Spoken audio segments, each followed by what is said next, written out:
Hello दोस्तों, एक बार फिर से आप सभी का स्वागत है हमारे यूट्यूब चैनल पर। दोस्तों, आज के इस वीडियो में हम लेके आ गए हैं पर्यावरण अध्ययन का पार्ट 12 है। अभी तक हमने ऑलरेडी 11 पार्ट अपलोड कर दिया है। यदि आपने नहीं देखा है तो जाइए प्लेलिस्ट में, वहां पर आपके सारे के सारे वीडियो मिल जाएंगे, या फिर आप हमारे डिस्क्रिप्शन बॉक्स को चेक करो, वहाँ पर भी आपको सारे वीडियोज़ की लिंक मिल जाएगी, वहाँ से भी आप सारे वीडियोज़ देख सकते हो।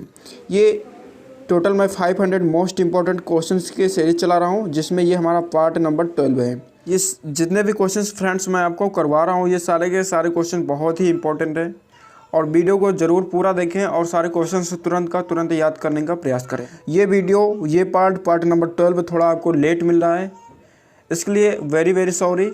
मैं वीडियो आपको टाइम से नहीं दे पाया हूँ, लेकिन जैसे ही मुझे टाइम मिलता है मैं आपके लिए वीडियो ज़रूर बनाता हूँ।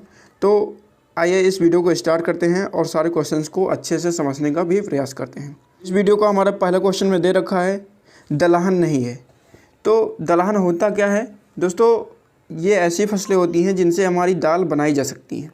तो सिंपल वे में आप समझ लो कि जिनसे दाल बनाई जा सकती हैं वो हमारे दलहन होते हैं। तो ऑप्शन नंबर ए में दे रखा है चना, जौ, मटर या फिर अरहर। तो आप इसमें से बता सकते हैं कि कौन सा हमारा दलहन नहीं है। तो इसका सही आंसर जो है वो है जौ। देखो, चने की भी दाल बनती है, मटर की भी दाल बनती है, अरहर की भी दाल बनती है, लेकिन हमारा जो जौ होता है इसका दाल नहीं बनता है, इसका बनता है आटा। तो क्वेश्चन नंबर हमारा है 277। ये पूछ रहा है भारत का पवित्र पौधा है तो अखरोट, बाबुल, काजू या फिर तुलसी। तो इसका जो सही जवाब है ऑप्शन नंबर द तुलसी। जो भारत का पवित्र पौधा माना जाता है वो तुलसी को माना जाता है। हिंदू धर्म की मान्यता के अनुसार इसकी हम पूजा भी करते हैं, ठीक है। इसे हम तुलसी माता के भी नाम से हिंदू धर्म में जाना जाता है। तो आप लोग इसे याद कर लें, तुलसी। यदि आपसे पेपर में क्वेश्चन इस तरीके से पूछे कि भारत का पवित्र पेड़ कौन सा है, देखो पौधे और पेड़ में बहुत बड़ा डिफरेंस होता है, तो आपको ये याद करना है। यदि पूछे भारत का पवित्र पेड़ कौन सा है तो ये है हमारा पीपल। इसको आप लोग याद कर लेंगे। बढ़ते नेक्स्ट क्वेश्चन पे। नंबर हमारा है 278। भारत में चाय उत्पादन का 70%, ठीक है। भारत में चाय उत्पादन का 70% से भी अधिक उत्पादन होता है। उत्तर पूर्व भारत में होता है, उत्तर पश्चिम भारत में होता है, मध्य भारत में होता है या फिर दक्षिण भारत में होता है। तो इसका जो सही जवाब है उत्तर पूर्व भारत में होता है। ऑप्शन नंबर आ इसका बिल्कुल सही जवाब हो जाएगा। बढ़ते नेक्स्ट क्वेश्चन पे। 279। भारत का प्रथम आणविक शक्ति ग्रह स्थापित हुआ था। तो कहाँ पर स्थापित हुआ था? नरोरा में, तारापुर में, कलपक्कम में या फिर रावत भाटा में। तो इसका जो सही जवाब है वो ऑप्शन नंबर बा तारापुर में हुआ था। कहाँ पर हुआ था? ऑप्शन नंबर बा इसका सही जवाब है, तारापुर में हुआ था। 280। यदि वीडियो पसंद आए तो लाइक किया करो, अपने दोस्तों के साथ शेयर किया करो। इससे हमें मोटिवेशन मिलता है आपको जल्द से जल्द वीडियो देने का। जितने भी हमारे ऑडियंस वीडियो को लाइक करते हैं तो बहुत ही ज़्यादा मुझे प्राउड फील होता है कि हमारे दोस्त इस वीडियो को पसंद कर रहे हैं और मुझे नेक्स्ट वीडियो बनाने का मोटिवेशन मिलता है। इसमें पूछा जा रहा है आपसे पृथ्वी पर उपलब्ध जल का कितना प्रतिशत खारा पानी है। ऑप्शन ए है 97%, बा है ऑप्शन नंबर बा है 33%, 50% या फिर 75%। तो इसका सही जवाब हो जाएगा ऑप्शन नंबर आ 97%। जो देखो पृथ्वी पर जितना भी जल पाया जाता है उसका 97% जल जो है वो खारा है या फिर समुद्री पानी आप बोल सकते हो। सिर्फ 3% ही हमारा पानी जो है वो पीने योग्य है। तो बढ़ते नेक्स्ट क्वेश्चन पे। इस वीडियो की आप PDF फाइल को भी डाउनलोड कर सकते हैं। वीडियो के डिस्क्रिप्शन में आपको लिंक मिल जाएगा, वहाँ से आप चले जाना, वहाँ से आप इस वीडियो को डाउनलोड कर लेंगे। यदि आपको पढ़ के याद होता है तो आप पढ़ के याद करें। वीडियो को देखने के बाद आप PDF को पढ़ भी सकते हैं, जिससे आपके सारे के सारे क्वेश्चंस आपको अच्छे से तैयार हो जाएंगे। नंबर हमारा है 281। वर्तमान में खनन से वन क्षेत्र किस राज्य में सर्वाधिक प्रभावित हो रहा है?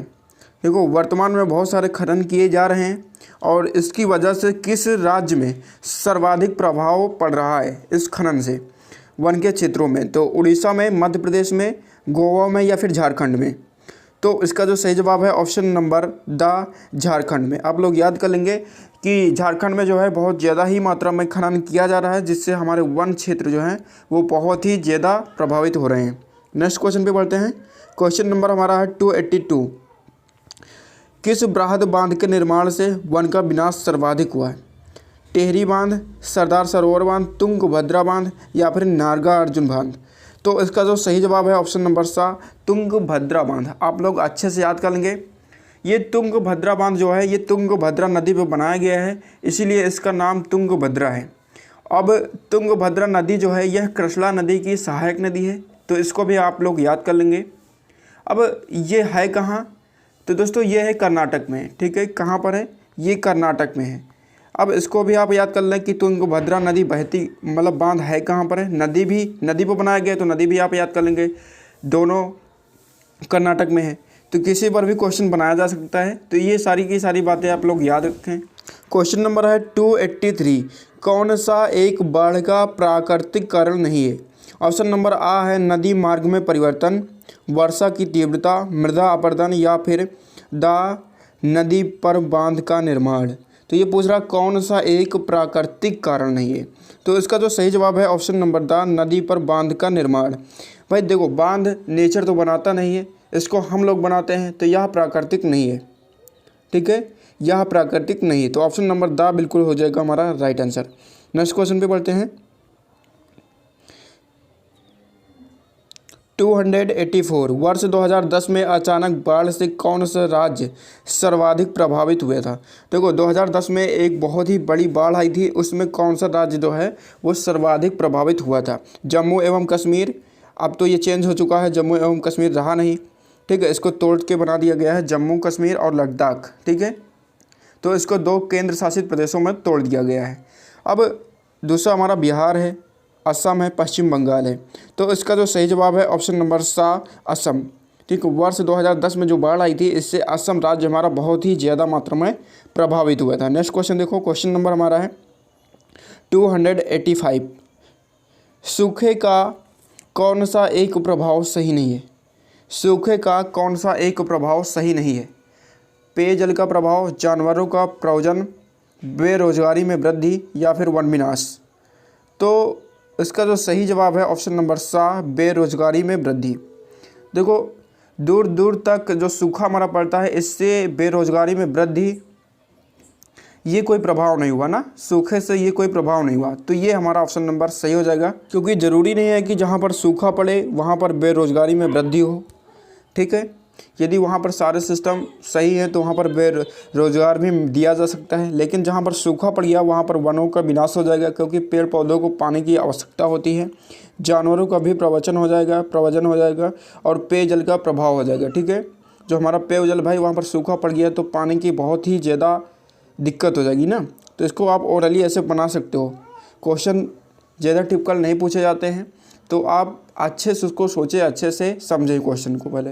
नेक्स्ट देखो, अब ये पूछा 286 में पूछ रहा कौन खनिज परमाणु शक्ति का स्रोत नहीं है। बेरिलियम, थोरियम, क्रोमाइट या फिर ग्रेफाइट। तो इसका जो सही जवाब है ऑप्शन नंबर द ग्रेफाइट। आप लोग याद कर लेंगे कौन सा खनिज परमाणु शक्ति का स्रोत नहीं है, तो ऑप्शन नंबर द बिल्कुल सही है, ग्रेफाइट।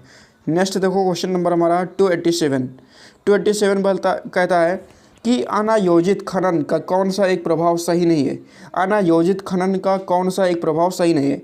वायु प्रदूषण में वृद्धि, शस्य क्षेत्रों का ह्रास या फिर मृदा अपरदन में वृद्धि या फिर भूमि का अवनयन। तो इसका जो सही जवाब है ऑप्शन नंबर ब, शस्य क्षेत्रों का ह्रास।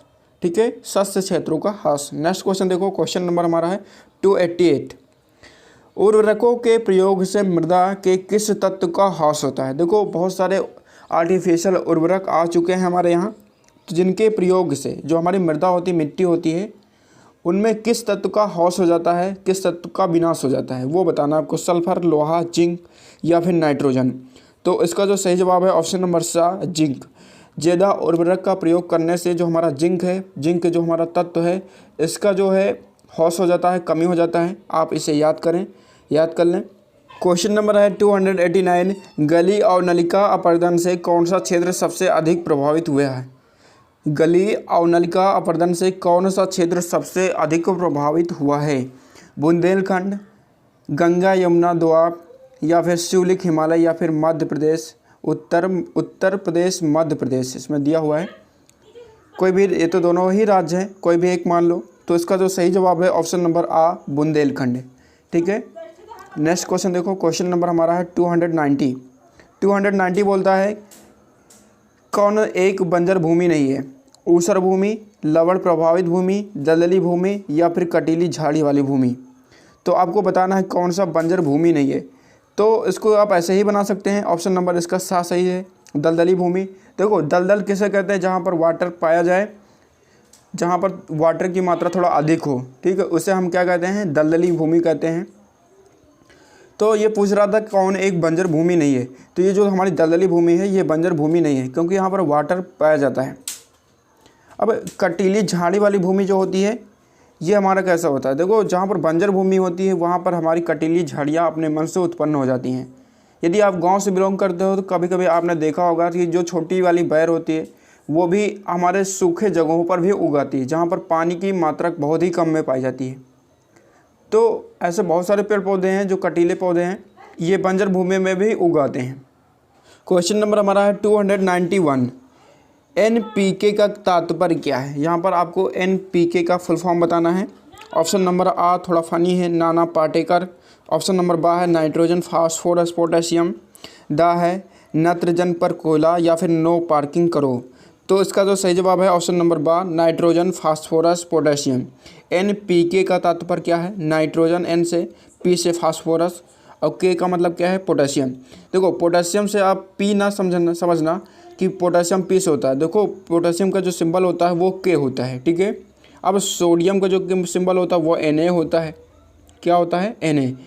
तो इनके नाम से आप नहीं सोच सकते हो, क्योंकि इनका जो ग्रीक शब्द है उससे इनका सिंबल लिया जाता है, ठीक है। इसका जो ग्रीक नाम है उससे इनका सिंबल लिया जाता है, पोटेशियम और सोडियम का। नेक्स्ट क्वेश्चन देखो, क्वेश्चन नंबर हमारा है 292। क्वेश्चन नंबर हमारा है 292। सुक्रोज पाया जाता है गन्ने में, आलू में, शहद में, संतरा में। तो इसका जो सही जवाब है ऑप्शन नंबर आ, गन्ने में पाया जाता है। देखो किसी में भी ओज शब्द मिले आपको, ठीक है, किसी में भी आपको ओज मिले तो इसका मतलब है मीठा से, ठीक है, वो कहीं ना कहीं मीठा ज़रूर होगा। जैसे ग्लूकोज, सुक्रोज, फ्रक्टोज, गैलेक्टोज, जितने भी हमारे पदार्थ हैं, समझ पा रहे हैं आप, जिसमें भी आपको लास्ट में ओज मिले, sucrose, glucose, fructose, galactose, maltose, ये सारे के सारे मीठे होते हैं और ये ज़्यादातर मीठे पदार्थों से ही बनाए जाते हैं। तो ऑप्शन नंबर आ इसका सही हो जाएगा, गन्ने में। नेक्स्ट क्वेश्चन देखो, क्वेश्चन नंबर हमारा है 293। भूमध्य रेखा के पास किस प्रकार के वन पाए जाते हैं। भूमध्य रेखा के पास किस प्रकार के वन पाए जाते हैं, पतझड़ वाले वन पाए जाते हैं या फिर कोनीफेरस या फिर उष्णकटिबंधी या फिर चारागाह। तो इसका जो सही जवाब है ऑप्शन नंबर बा, उष्णकटिबंधी वन पाए जाते हैं। नेक्स्ट क्वेश्चन देखो, क्वेश्चन नंबर हमारा है 294। जल की कठोरता का कारण है, जल की कठोरता का कारण है कार्बनिक लवण, कैल्शियम तथा मैग्नीशियम के लवण, बा है कार्बनिक पदार्थ या फिर इनमें से कोई नहीं, नन ऑफ दीज। तो इसका सा ऑप्शन बिल्कुल सही है, कैल्शियम तथा मैग्नीशियम के लवण। नेक्स्ट क्वेश्चन देखो, क्वेश्चन नंबर हमारा है 295। संसाधनों में ह्रास का अर्थ है। देखो संसाधनों में कमी का अर्थ है क्या है, उत्पादन से अधिक खपत, खपत से अधिक उत्पादन, समान दर से उत्पादन तथा खपत या फिर इनमें से कोई नहीं।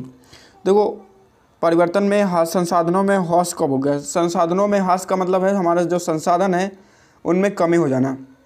अब यदि उत्पादन कम होगा, खपत ज़्यादा होगा तो हमारे संसाधनों में ह्रास होगा। अब ऑप्शन नंबर ए में बोल रहा था ये कि उत्पादन से अधिक खपत, भाई जितनी उत्पादन नहीं हो पा रही है उससे अधिक खपत हो रही है, तो इससे क्या होगा, हमारे संसाधनों में ह्रास होगा, कमी आएगी। तो ऑप्शन नंबर आ बिल्कुल सही जवाब हो जाएगा। क्वेश्चन नंबर है 296। ये पूछ रहा है प्राकृतिक गैस का मुख्य घटक है मीथेन, कार्बन डाइऑक्साइड, क्लोरीन या फिर नाइट्रोजन। तो आपको याद कर लेना है, ये ऑप्शन नंबर आ बिल्कुल आपका सही जवाब हो जाएगा। प्राकृतिक गैस का जो मुख्य घटक है वो है हमारा मीथेन। अब इसका जो फार्मूला होता है उससे भी आप याद कर लें, CH4 होता है। क्या होता है, CH4 होता है, तो आप इसे भी याद कर लें। ऐसे मार्स गैस भी कहते हैं मीथेन को, तो ये बात भी आपको ध्यान में रखें। कभी कभी पेपर में पूछ लेता है कि मार्स गैस किसे कहते हैं, तो मीथेन को ही हम मार्स गैस कहते हैं। नेक्स्ट क्वेश्चन हमारा है 297। पृथ्वी पर उपस्थित मुख्य जल का अधिकांश भाग इस्तेमाल नहीं होता है क्योंकि यह मौजूद है समुद्र में, हिमखंडों में, नदियों में या फिर वायुमंडल में। देखो ये क्वेश्चन हमसे बोल रहा था पृथ्वी पर उपस्थित मुक्त जल का अधिकांश भाग इस्तेमाल नहीं होता। क्यों नहीं होता है ये रीज़न बताना है आपको। तो देखो हमारा जो अधिकांश जल है ना वो हिमखंडों के रूप में मौजूद होता है। ये बर्फ़ बना हुआ है इसलिए इसका इस्तेमाल हम कर नहीं पाते हैं। तो ऑप्शन नंबर बा इसका बिल्कुल सही जवाब हो जाएगा। बढ़ते हैं नेक्स्ट क्वेश्चन पे। क्वेश्चन नंबर है 298। किसी स्थान की पौधों की वृद्धि निर्धारित होती है प्रकाश की मात्रा से, मृदा के प्रकार से, या फिर वर्षा से, या फिर मृदा जल से। देखो जो हमारा पौधा होता है या फिर पेड़ पौधे जो होते हैं, वन होते हैं, वो डिपेंड करते हैं कि वहाँ पर मृदा किस प्रकार की, मिट्टी किस प्रकार की है, उस पर वो डिपेंड होते हैं। तो ऑप्शन नंबर बा बिल्कुल सही हो जाएगा। मृदा के प्रकार से ये बिलोंग करता है, ठीक है, उस पर ये निर्धारित होता है। नेक्स्ट क्वेश्चन देखो हमारा है 299। किस समुद्र में लवणता का प्रतिशत अधिक है? मृत सागर में, हिंद महासागर में, आर्कटिक महासागर में, या फिर प्रशांत महासागर में। तो इसको आप लोग याद कर लें, मृत सागर में जो है वो लवणता का प्रतिशत जो है वो बहुत ही ज़्यादा है। अब इसको हम डेड सी भी बोलते हैं, जिसको आपने सुना होगा कभी ना कभी डेड सी का नाम। अब इसमें आप यदि डूबने का प्रयास करोगे तो आप डूब नहीं पाओगे। क्यों नहीं डूब पाओगे? क्योंकि इसमें जो बहुत ही खारा जल पाया जाता है, इसमें लवणता का प्रतिशत इतना ज़्यादा है, यही रीज़न है कि आप इसमें डूबते नहीं हो। तो इसे याद कर लें, इसे डेड सी भी बोलते हैं इंग्लिश में, और हिंदी में मृत सागर। नेक्स्ट क्वेश्चन करते हैं, और इस वीडियो को हमारा लास्ट क्वेश्चन है। फिर से बोलता हूँ, यदि वीडियो आपको पसंद आए तो लाइक ज़रूर करें, अपने दोस्तों के साथ शेयर करें। क्वेश्चन नंबर हमारा लास्ट है 300। मृदा मिश्रण है, किसका मिश्रण है मृदा? जल का, खनिज का, कार्बनिक पदार्थ का, या फिर इन सभी का। तो इसका जो सही जवाब है ऑप्शन नंबर द इन सभी का। देखो मृदा का मतलब क्या है? मिट्टी। अब इसमें यदि जल ना हो तब भी बात बनने वाली नहीं है, इसमें यदि खनिज ना हो फिर भी बात बनने वाली नहीं है, इसमें यदि कार्बनिक पदार्थ ना हो तो फिर भी बात बनने वाली नहीं है। तो इसका जो तीन के तीनों ऑप्शन हैं ये सारे के सारे ज़रूरी होते हैं एक अच्छी उर्वरता वाले मृदा के लिए, ठीक है। तो आई होप कि आपको वीडियो पसंद आया होगा। मिलते हैं नेक्स्ट क्वेश्चन में। यदि आप इसकी PDF डाउनलोड करना चाहते हैं तो वीडियो के डिस्क्रिप्शन में आपको लिंक मिल जाएगा, वहाँ से आप डाउनलोड कर सकते हैं। जय हिंद, वंदे मातरम। मिलते हैं किसी नेक्स्ट वीडियो में।